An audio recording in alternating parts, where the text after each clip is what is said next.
Kamala Harris, de 58 años, y Donald Trump, de 78, se enfrentan en la carrera presidencial para determinar quién será el próximo presidente de Estados Unidos. Es parte del análisis de esta edición de Ampliamente. Ya lo veíamos anteriormente, donde hicimos un repaso de lo que es la política estadounidense, la historia del país, y es momento de revisar cada uno de los candidatos. Y conmigo en el estudio ya está el profesor Eduardo Valero, politólogo y director de la Escuela de Estudios Políticos. Qué placer, profe, recibirlo. Muchísimas gracias, Natasha, por la invitación a tu difundido e interesante programa. Gracias por acompañarnos, porque además yo sé que su perspectiva es muy completa sobre el tema de la política estadounidense, y vemos ya dos candidatos prácticamente definidos por cada una de las convenciones del Partido Republicano por un lado y del Partido Demócrata por otro lado. Ambas candidaturas marcadas por hechos particulares. En el caso de Donald Trump, este atentado del pasado 13 de julio, 2 días antes prácticamente de la convención republicana de que se reafirmara como candidato, y por otro lado Kamala Harris, una candidata sobrevenida tras la renuncia de Joe Biden después de este debate con Donald Trump del 27 de junio, un debate que realmente expuso las debilidades de Joe Biden para enfrentar esta carrera presidencial. Entonces, ¿cómo ve a estos dos candidatos y la carrera presidencial estadounidense? Bueno, muchísimas gracias. Mira, la candidatura de Trump aspira de nuevo a volver a la presidencia de la República. Trump no es un político formado dentro del Partido Republicano, es un hombre empresario, outsider, que, bueno, tuvo la suerte de postularse en el año 16 y quedar. No es la primera vez que algún empresario americano intenta, en el pasado del siglo XX intentó en su momento Ross Perot. También creo que Steve Forbes también quiso hacerlo, pero no llegaron. Le tocó Trump. Y del otro lado tenemos a Kamala Harris, que es abogada, que es una persona que tiene un origen importante, con un perfil muy alto dentro del Partido Demócrata. Y bueno, los dos se enfrentan ahora en un próximo debate en unos próximos días. Yo le quiero invitar, profe, a ver estas gráficas que tenemos al fondo para mostrarle a la audiencia cómo va la carrera presidencial hasta entonces, porque lo cierto es que ha habido cambios cuando Kamala Harris es seleccionada como la nueva candidata presidencial por parte del Partido Demócrata, y allí lo podemos ver. De hecho, usted nos pudiese explicar básicamente lo que es esta pequeña diferencia, porque lo vemos en la línea azul, tenemos a Harris con un 49% en esta gráfica del New York Times, y a Donald Trump con un 46%. ¿A qué se debe que este porcentaje se haya achicado? Muy importante la pregunta, porque realmente las condiciones de salud del presidente Biden mermaron y generaron cierta incertidumbre en el seno del Partido Demócrata. También hay que destacar, Natasha, y es muy bueno explicarlo siempre en la audiencia, los partidos políticos norteamericanos no son como los partidos políticos de América Latina. O sea, no son partidos de masas. Son partidos estructurales y contingentes que hacen su trabajo, pero su interacción con el electorado es absolutamente distinta que en América Latina e inclusive en Europa.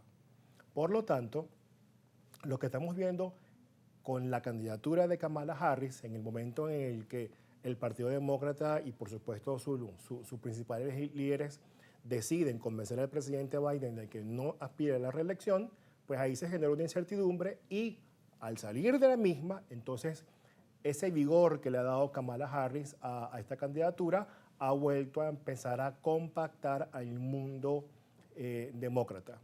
Hablo de mundo demócrata porque en Estados Unidos los partidos obviamente son el eje discursivos de la política, pero es que en Estados Unidos el mundo demócrata implica una serie de valores y el mundo republicano también implica una serie de valores, en donde cantantes, actores se van agregando en base a las preferencias y en base a la línea discursiva que estén presentes ahí.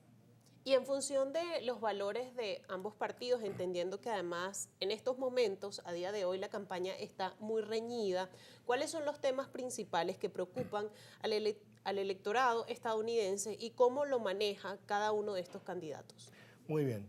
En la medida en que Kamala, y lo pueden ver en la gráfica de la encuesta, en la medida en que Kamala pudo recompactar al partido, pues obviamente subió. En Estados Unidos el sentimiento demócrata es muy fuerte, porque además está ligado a la agenda woke, es decir, la agenda LGTB, el tema del aborto, el tema de esta nueva edición de los derechos civiles en el siglo XXI, y del lado del Partido Republicano, con Donald Trump, están los conservadurismos norteamericanos, que a lo mejor pueden ser muy antipáticos frente a otras geografías y otras culturas, pero en Estados Unidos eso tiene mucha pegada, en buena medida porque el Partido Demócrata le habla mucho al Estados Unidos que no es citadino, al Estados Unidos rural, por decirlo de alguna manera. ¿Qué papel cumple la política exterior en esta carrera electoral y en los discursos de cada uno de los candidatos? Bien, la política exterior siempre está presente, pero no todo el mundo en Estados Unidos la entiende. Bien, yo tuve la oportunidad de estar en el año 2012 en el proceso de precampaña del Partido Demócrata, en el Supermartes, y realmente conversando con el electorado americano, base, pues no está muy presente eso. O sea, sí está, pero no en primer momento. En este momento está presente el tema de la inflación, está presente el tema de la inmigración, de las personas que han entrado a los Estados Unidos, y por supuesto el tema de los derechos civiles, el tema del aborto. Lo importante aquí, Natasha, con el tema de las encuestas, es que en Estados Unidos hay dos tipos de corporaciones o medios de comunicación, los que se alinean con el mundo demócrata o los que se alinean con el mundo republicano. Y eso permea sobre todo la sociedad americana. Eso te hace entender que es un país que tiene un sistema bipartidista. Pero en este caso, la diferencia entre ambos se ha reducido muchísimo. Hace unos 2 meses atrás Trump estaba más cómodo, en buena medida porque cada estado ya tiene sus preferencias. Y tan solo en 7 estados, que es lo que se llama los swinger states, lo repito de nuevo, swinger states, o en castellano podríamos llamarlo así como los estados que aún no están definidos, hay una serie de votantes que, dependiendo de su inclinación, esos estados pueden cambiar. Por lo tanto, el mes de octubre será un mes importante para ese proceso de definición de esos estados, que a su vez puede influir de manera importante en el resultado de noviembre. Y sobre el papel de estos estados péndulos, como usted denominaba, los estados swingers, y con respecto al sistema electoral estadounidense, vamos a hablar al regreso porque es importante entender cómo está estructurado el sistema electoral en Estados Unidos, al ser un sistema electoral donde no se vota directamente al presidente, sino que es un sistema indirecto. Vamos a hacer una pausa en esta conversación con el profesor Eduardo Valero, que muy bien nos está explicando la política estadounidense de cara a las próximas elecciones de noviembre. Él es politólogo y director de la Escuela de Estudios Políticos de la Universidad Central de Venezuela. Vamos a hacer una pausa y al regreso analizamos el sistema electoral en Estados Unidos.